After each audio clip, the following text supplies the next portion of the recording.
Just আমি active your free card এই অপশনটিতে ক্লিক করে দেওয়ার সাথে, সাথে আপনারা দেখতে পাচ্ছেন আমি একটি ভিসা কার্ড পেয়ে গিয়েছি। তো আপনারা কিভাবে সম্পূর্ণ ফ্রিতে একটি ভিসা ও মাস্টার কার্ড নিবেন শুধুমাত্র এনআইডি ভেরিফাই করে আজকের ভিডিওতে দেখাবো আমি সেই প্রক্রিয়াটি। তো চলেন শুরু করা যাক আজকের ভিডিওটি। এই ভিডিওর ডেসক্রিপশন অথবা পিন কমেন্টে থাকা লিঙ্কে ক্লিক করে সর্বপ্রথম আপনি অ্যাপ্লিকেশনটি ডাউনলোড করে নেবেন। অ্যাপ্লিকেশনটি ডাউনলোড করার পর আপনারা প্রথমে অ্যাপ্লিকেশনটিকে ওপেন করবেন। তো ওপেন করার পর আপনারা দেখতে পারবেন জাস্ট এই ধরনের একটা পপআপ আসবে এবং এইখান থেকে আমরা একটু সময় অপেক্ষা করব। একটু সময় অপেক্ষা করার পর আপনারা এখান থেকে ২টি অপশন দেখতে পারবেন। নিচে প্রথমত রয়েছে সাইন আপ এবং ডান পাশে রয়েছে সাইন ইন। তো আমরা সিম্পলি সাইন আপে ক্লিক করে দিয়েছি। এরপর আমাদের প্রথম কাজ হচ্ছে আমরা উপরে ডান পাশে দেখতে পাচ্ছি +1 ইউনাইটেড স্টেট অফ আমেরিকার নাম্বার দেওয়া রয়েছে। তো সেখান থেকে আমরা বাংলাদেশ লিখে সার্চ করে বাংলাদেশটাকে সিলেক্ট করে দিব। তো দেখতে পাচ্ছেন আমি বাংলাদেশ সিলেক্ট করে দিয়েছি। এরপর হচ্ছে আপনি আপনার একটা বাংলাদেশি হোয়াটসঅ্যাপ নাম্বার দিবেন, যেখানে আপনার হোয়াটসঅ্যাপ থাকলেই হবে। যেহেতু আমরা নিচে দেখতে পাচ্ছি ভেরিফাই অন হোয়াটসঅ্যাপ, এই সুবিধাটা আমার কাছে খুব ভালো লাগলো। মাঝে মধ্যেই এই রিলেটেড সাইটগুলোতে অ্যাকাউন্ট ক্রিয়েট করার সময় বেসিক্যালি আমাদের কোড আসে না। সেক্ষেত্রে আমরা জাস্ট হোয়াটসঅ্যাপ ভেরিফাই অপশনটিকে সিলেক্ট করে দিতে পেরেছি এবং হোয়াটসঅ্যাপে আমরা জানি 100% কোড চলে আসবে ইনস্ট্যান্টলি। ওকে, তো আমরা হোয়াটসঅ্যাপ অপশনটি ঠিক রেখে নেক্সট অপশনে ক্লিক করে দিয়েছি এবং দেখতে পাচ্ছেন আমাদের হোয়াটসঅ্যাপে একটি কোড চলে গিয়েছে। তো আমরা আমাদের কোডটি বসিয়ে দিব। এরপর এখানে আমাদেরকে একটি ইমেইল অ্যাড্রেস বসিয়ে দিতে হবে। তো আমরা আমাদের ইমেইলটি বসিয়ে দিচ্ছি। আপনি আপনার ইমেইলটি বসিয়ে দিয়ে জাস্ট নেক্সট অপশনে একটি ক্লিক করে দিবেন। তো জাস্ট দেখতে পাচ্ছেন এই যে নেক্সট অপশনটি, এখানে আমরা ক্লিক করে দিলাম। এখানে ক্লিক করে দেওয়ার পর এখানে আপনাকে একটি পাসকোড দিতে হবে, যেটা দিয়ে আপনাকে সবসময় লগইন করতে হবে। তো আপনি আপনার সিকিউরিটি কোডটি দিয়ে নেবেন। তো সিকিউরিটি কোডটি ২ বার কনফার্ম করার পর আমরা এখান থেকে দেখতে পাচ্ছি স্টার্ট ভেরিফিকেশন বলে একটি অপশন রয়েছে। আমি যদি আপনাদেরকে একটু দেখাই, জাস্ট এখানে স্টার্ট ভেরিফিকেশন। তো সিম্পলি আপনারা এখান থেকে স্টার্ট ভেরিফিকেশন এই অপশনটিতে একটি ক্লিক করে দিবেন। তো দেখতে পাচ্ছেন স্টার্ট ভেরিফিকেশন অপশনটিতে আমরা ক্লিক করে দিয়েছি। এরপর হচ্ছে আপনারা এখান থেকে অল কান্ট্রিজ অ্যাকসেপ্ট ভিসা, অর্থাৎ প্রথম অপশনটি এখান থেকে আপনাকে সিলেক্ট করে দিতে হবে। তো এই অপশনটিকে সিলেক্ট করে দিয়ে জাস্ট আমরা কন্টিনিউ অপশনে একটি ক্লিক করে দিব। এরপর আমরা আরো একবার এখান থেকে কন্টিনিউ অপশনটিতে ক্লিক করে দিব। তো দেখতে পাচ্ছেন কন্টিনিউ অপশনটিতে ক্লিক করে দেওয়ার পর এখান থেকে আপনার প্রথমত রয়েছে পাসপোর্ট ভেরিফিকেশন, দ্বিতীয়ত রয়েছে এনআইডি ভেরিফিকেশন। আপনি এনআইডি ভেরিফিকেশন বা আইডি ভেরিফিকেশন অপশনটি সিলেক্ট করে নিবেন। তো এখান থেকে আমরা আইডি কার্ড অপশনটি সিলেক্ট করে দিয়েছি এবং এখান থেকে আমরা পারমিশন অ্যালাউ করে দেব এবং আমরা আমাদের এনআইডি কার্ডের উপরের পৃষ্ঠের একটা ছবি তুলে নিব। তো দেখতে পাচ্ছেন ছবি তুলে নিয়ে এবং এরপর আমরা এখান থেকে এই অপশনটিতে একটি ক্লিক করে দিব। তো সিম্পলি এখান থেকে আমরা ক্লিক করে দিয়েছি। এরপর আমাদের ব্যাক সাইডের একটি ছবি তোলার অপশন আসবে এবং আমরা এখান থেকে এনআইডি কার্ডের উল্টো ফিন বা ব্যাক সাইড যেটাই বলেন এটার একটা ছবি তুলে নিব। তো ছবি তুলে নেওয়ার পর আমরা এখান থেকে আরো একবার এই অপশনটিতে ক্লিক করে দিব। তাহলে মোটামুটি আমাদের সাবমিট করা ডকুমেন্ট সাবমিট করার প্রসেসটি শেষ হয়ে যাবে। এরপর আমাদেরকে মূলত সেলফ ভেরিফিকেশন করা লাগবে। তো আমরা একটু অপেক্ষা করতে হবে এখানে। তো দেখতে পাচ্ছেন সরাসরি আমাদেরকে সেলফ ভেরিফিকেশনের জন্য নিয়ে এসেছে এবং আমরা একটু অপেক্ষা করার পর আমাদের সেলফ ভেরিফিকেশনটি সাকসেসফুলি হয়ে গিয়েছে। এখানে আপনাকে ম্যানুয়ালি অ্যাড্রেস সেটআপ দিতে হবে। প্রথমে কান্ট্রি বা রিজনের অপশন দেখতে পারবেন। সেখান থেকে বাংলাদেশ সিলেক্ট করে দিবেন এবং আপনার জেন্ডার যদি মেল হয়ে থাকেন মেল, ফিমেল হয়ে থাকলে ফিমেল দিবেন। আপনার এনআইডি কার্ডের উল্টো পিঠে যে অ্যাড্রেস দেওয়া রয়েছে সেই অ্যাড্রেসটি আপনি এখানে দিয়ে দিবেন এবং এরপরে আপনি আপনার সিটি নেম, স্টেট নেম এবং আপনার এনআইডি কার্ডের উল্টো পিঠে থাকা পোস্টাল কোড দিয়ে এখানে দিয়ে জাস্ট কন্টিনিউ অপশনটিতে একটি ক্লিক করে দিবেন।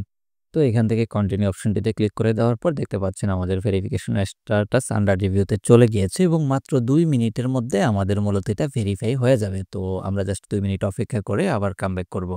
তো ২ মিনিট অপেক্ষা করার পর আমরা দেখতে পাচ্ছি আমাদের একটি মেইল চলে আসছে, ইউ আর নাও ভেরিফাইড। তো আমাদের অ্যাকাউন্টটি সাকসেসফুলি ভেরিফাইড হয়ে গেছে। তো এখান থেকে কিভাবে আপনি এখন কার্ড ক্লেম করতে পারেন সেই প্রসেসটি আমরা দেখব। কার্ড ক্লেম করার পূর্বে আপনি চাইলে এখান থেকে PXX এই 50টি টোকেন ক্লেম করে নিতে পারেন, যেটার বর্তমান মার্কেট ভ্যালু হচ্ছে 50 সেন্ট। মোটামুটি আপনি ৬০ টাকার মতো এখান থেকে কিন্তু সম্পূর্ণ ফ্রিতে বোনাস পাইলেন এবং এটা চাইলে আপনি উইথড্র করতে পারবেন। মাত্র ১,০০০ PEXX কয়েন হলেই কিন্তু আপনি এটা মূলত উইথড্র করতে পারবেন। এছাড়াও যদি আপনি জাস্ট আর্ন অপশনে এসে ক্লেমে ক্লিক করেন তাহলে এখান থেকে আপনি $50 বোনাস নিতে পারবেন সম্পূর্ণ ফ্রিতে এবং এটা ইন ফিউচারে আপনি যদি এই অ্যাপ্লিকেশনটির মাধ্যমে ট্রেডিং করেন সেই ট্রেডিং এর কাজে ব্যবহার করতে পারবেন। জাস্ট $50 আপনাকে বোনাস দিবে। আমি অলরেডি 50 USDT ক্লেম করে নিয়েছি। তো এইটা করার পর আমাদেরকে মূলত এখানে ডিপোজিট করতে হবে। ডিপোজিট করে আমরা সম্পূর্ণ ফ্রিতে একটি ভিসা এবং একটি মাস্টার কার্ড কিন্তু ক্লেম করতে পারবো। তো চলুন কিভাবে একটি ডিপোজিট আমরা কনফার্ম করতে পারি এখানে সেই প্রক্রিয়াটি দেখা যাক। তো ডিপোজিট করার জন্য এখান থেকে সিম্পলি আমরা ডিপোজিট যে অপশনটি রয়েছে ওয়ালেট অপশন থেকে জাস্ট ডিপোজিট অপশনে ক্লিক করে দেব। এরপরে এখান থেকে আপনি ৩ টি মাধ্যমে ডিপোজিট করতে পারবেন। আপনি যদি Binance থেকে ডিপোজিট করেন আমি রিকমেন্ড করব USDT এই অপশনটি সিলেক্ট করে দিবেন। এটা সিলেক্ট করে দেওয়ার পর আপনি একদম নিচে দেখতে পারবেন টর্ন বলে একটি অপশন রয়েছে। জাস্ট আমি আপনাদেরকে একটু দেখিয়ে দিচ্ছি। একদম নিচে অপশনটি থাকবে টর্ন বা TRC20 এই অপশনটিকে আপনি সিলেক্ট করে দিবেন। টর্ন বা TRC20 অপশনটিকে সিলেক্ট করে দেওয়ার পর আপনারা দেখতে পারবেন আপনাদেরকে একটি ডিপোজিট অ্যাড্রেস দিয়েছে। তো আপনারা সিম্পলি এখান থেকে এই ডিপোজিট অ্যাড্রেসটিকে কপি করে নেবেন। কপি করে নেওয়ার পর আপনি আপনার Binance এ চলে যাবেন। Binance এ প্রবেশ করার পরে এখান থেকে আপনি দেখতে পারবেন অ্যাসিস্ট বলে একটি অপশন রয়েছে। তো সিম্পলি অ্যাসিস্ট অপশনটিতে ক্লিক করে দিবেন। অ্যাসিস্ট অপশনে ক্লিক করে দেওয়ার পর যদি আপনার আগে থেকে USDT থাকে, যেহেতু আমাদের Binance থেকে $10 এর নিচে উইথড্র করা যায় না, আপনি $10 প্লাস রাখবেন এবং এখান থেকে US ডলারে ক্লিক করবেন বা USDT তে ক্লিক করবেন। করার পর একদম নিচে দেখতে পারবেন উইথড্র বলে একটি অপশন রয়েছে। উইথড্র অপশনটিতে ক্লিক করার পরে সেন্ড বাই ক্রিপ্টো নেটওয়ার্ক এই অপশনটি আপনি সিলেক্ট করে দিবেন। তো এরপরে আপনি অ্যাড্রেসের জায়গায় যে অ্যাড্রেসটি কপি করে নিয়েছেন সেই অ্যাড্রেসটি বসিয়ে দিবেন। নেটওয়ার্কের জায়গায় আপনি অবশ্যই টর্ন বা TRC20 অ্যাড্রেস দিতে হবে। সেজন্য আমরা নেটওয়ার্কে ক্লিক করলাম। টর্ন TRC20 অ্যাড্রেস দিয়ে দিয়েছি। আমি আবার আপনাদেরকে দেখিয়ে দিচ্ছি। এখান থেকে আমরা টর্ন, ওইখানে যেহেতু টর্ন সিলেক্ট করেছি এখানে টর্ন TRC20 সিলেক্ট করব এবং এখান থেকে আপনি মিনিমাম $10 দিতে হবে। আমি অলরেডি অফলাইন ডিপোজিট করে নিয়েছি, অর্থাৎ সেটা রেকর্ড করতে পারি নাই। তো আপনারা জাস্ট ডিপোজিটটা কনফার্ম করবেন। কনফার্ম করার পরবর্তীতে কিভাবে কার্ড ক্লেম করবেন সেই প্রসেসটি দেখা যাক। তো কার্ডের জন্য এপ্লাই করার জন্য সিম্পলি আমরা কার্ডস অপশনে চলে যাব। কার্ডস অপশনে আসার পরে আমরা এখান থেকে অ্যাপ্লাই নাও অপশনটিতে ক্লিক করে দিব এবং অ্যাক্টিভ ইওর ফ্রি কার্ড এই অপশনটিতে সিলেক্ট করব। এখানে বেসিক্যালি আমরা একটা ভিসা কার্ড এবং একটা মাস্টার কার্ড নিতে পারবো। তো আমি প্রথমে ভিসা কার্ড নেব, যার জন্য অ্যাক্টিভ ইওর কার্ড ফ্রি এই অপশনটিতে ক্লিক করে দিয়েছি।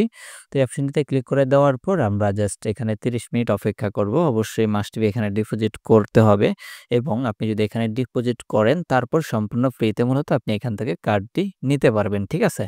তো এখানে আমাকে একটা কথা বলে দিয়েছে যে যদি আমাকে কার্ডটি দেয় তারা নোটিফিকেশনের মধ্যে জানাবে। বেসিক্যালি আমার কাছ থেকে 30 মিনিট সময় নিয়েছে। তো এখানে 30 মিনিট অপেক্ষা করার পর আপনারা দেখতে পাচ্ছেন সম্পূর্ণ ফ্রিতে কিন্তু আমি একটি ভার্চুয়াল কার্ড ক্লেম করে নিয়েছি এবং এখানে আমি যদি সি ডিটেইলসে ক্লিক করি আমি আমার কার্ডের ডিটেইলস দেখতে পারবো। চাইলে ফ্রিজ করে রাখতে পারবো অথবা একটা ভার্চুয়াল কার্ড আপনি যেভাবে ব্যবহার করা যায় এখন আপনি এই কার্ড ব্যবহার করে সবকিছু করতে পারবেন। জাস্ট টপ আপে ক্লিক করে আপনি যে $10 ডিপোজিট করেছেন সেই $10কে চাইলে আপনি এই ভিসা কার্ডটাতে নিয়ে আসতে পারেন এবং আপনি যেকোনো জায়গায় এই কার্ডটি ব্যবহার করতে পারবেন।